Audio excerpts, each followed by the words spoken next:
ഗവർണർക്കെതിരെ കേരള യൂണിവേഴ്സിറ്റിയിൽ SFI banner ഉയർത്തിയാണ് തത്സമയ സംപ്രേഷണത്തിലേക്ക്.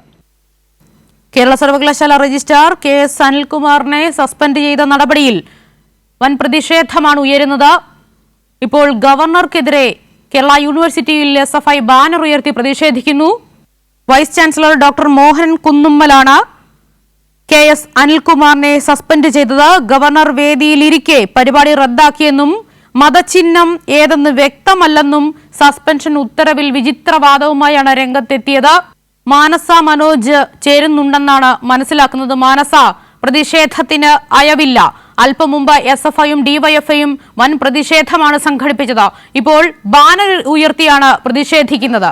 വിവരങ്ങൾ എങ്ങനെ? കേരള സർവകലാശാലയ്ക്ക് മുൻപിലായി കേരള സർവകലാശാലയുടെ കവാടത്തിന് മുന്നിലായാണ് ഇപ്പോൾ ഗവർണർക്കെതിരെയുള്ള പ്രതിഷേധം നടക്കുന്നത്. SFI ബാനർ ഉയർത്തിയുള്ള പ്രതിഷേധമാണ് ഇവിടെ നടത്തുന്നത്. ബാനറിൽ എഴുതി വെച്ചിരിക്കുന്നത്, ഈ ബാനറിൽ എഴുതിയ സന്ദേശം എന്ന് പറയുന്നത് ഹിറ്റ്ലർ തോറ്റു, മുസോളിനി തോറ്റു, സർസിപിയും തോറ്റുമടങ്ങി, എന്നിട്ടാണോ രാജേന്ദ്ര എന്ന വാക്കുകളാണ് ബാനറിൽ ഉയർത്തിയിരിക്കുന്നത്. ഏതായാലും കഴിഞ്ഞ മണിക്കൂറുകളിൽ തന്നെ നമ്മൾ കണ്ടതാണ് ഈ ഗവർണറുടെ RSS വൽക്കരണവും അതോടൊപ്പം തന്നെ ഈ വൈസ് ചാൻസലർ ഗവർണറുടെ ഈ ഒരു RSS വൽക്കരണത്തിന് കൂട്ടുനിൽക്കുന്ന നടപടിയും. അതിൽ പ്രതിഷേധിച്ച തന്നെയാണ് SFIയും DYFIയും ഉൾപ്പെടെയുള്ളവർ രംഗത്തെത്തിയത്.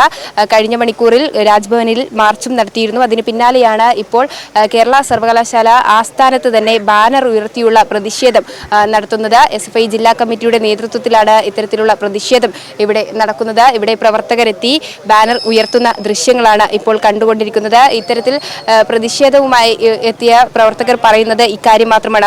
അതായത് RSS കാവ്യവൽക്കരണത്തിന് സർവകലാശാലയെ വിട്ടുകൊടുക്കില്ല. മാത്രമല്ല, ഭരണഘടന വിരുദ്ധമായി പ്രവർത്തിക്കുന്ന ഗവർണർക്ക് ഭരണഘടന എന്ത് ആണ് എന്നത് SFI മനസ്സിലാക്കി കൊടുക്കും, അല്ലെങ്കിൽ മനസ്സിലാക്കി കൊടുക്കും എന്ന കാര്യമാണ് SFI നേരത്തെയും ആവർത്തിച്ചത്. അത് തന്നെയാണ് ഇപ്പോഴും ആവർത്തിക്കുന്നത്. അത് തന്നെയാണ് ബാനർ ഉയർത്തിയുള്ള പ്രതിഷേധത്തിലും പ്രകടമാകുന്നത്. ഈ ഒരു സാഹചര്യത്തിൽ പ്രവർത്തകർ പ്രതിഷേധവുമായി സമരമുഖത്ത് ഇറങ്ങും എന്ന് തന്നെയാണ് അറിയിച്ചത്. ശക്തമായ പ്രതിഷേധം വലിയ രീതിയിൽ സംഘടിപ്പിക്കുമെന്ന നേരത്തെ തന്നെ വ്യക്തമാക്കിയിട്ടുണ്ട്. വരും ദിവസങ്ങളിലും അത് അരങ്ങേറും. കാരണം ഇത്തരം നിലപാട് സ്വീകരിക്കുന്ന ഗവർണർ ആ നിലപാട് തിരുത്തി മുന്നോട്ട് പോകണം എന്ന് തന്നെയാണ് പറഞ്ഞിട്ടുള്ളത്. അത് തിരുത്തും വരെ ശക്തമായ രീതിയിലുള്ള പ്രതിഷേധം അരങ്ങേറുക അല്ലെങ്കിൽ നടത്തുക എന്ന് തന്നെയാണ് അവർ ഉദ്ദേശിച്ചിരിക്കുന്നത്. ഏതായാലും SFIയുടെ ജില്ലാ നേതാക്കൾ തന്നെയാണ് ഇവിടെ ഈ പ്രതിഷേധത്തിന് ബാനർ ഉയർത്താൻ വേണ്ടി എത്തിയിരിക്കുന്നത്.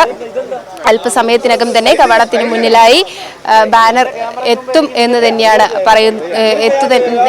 പ്രതീക്ഷിക്കുന്നത്. ഏതായാലും നിലവിൽ പ്രവർത്തകർ ബാനർ കെട്ടി പ്രതിഷേധിക്കാനുള്ള നീക്കത്തിലാണ്. ഒപ്പം തന്നെ വരും ദിവസങ്ങളിലും പ്രതിഷേധവുമായി രംഗത്തെത്തും എന്നും സൂചിപ്പിക്കുന്നുണ്ട്.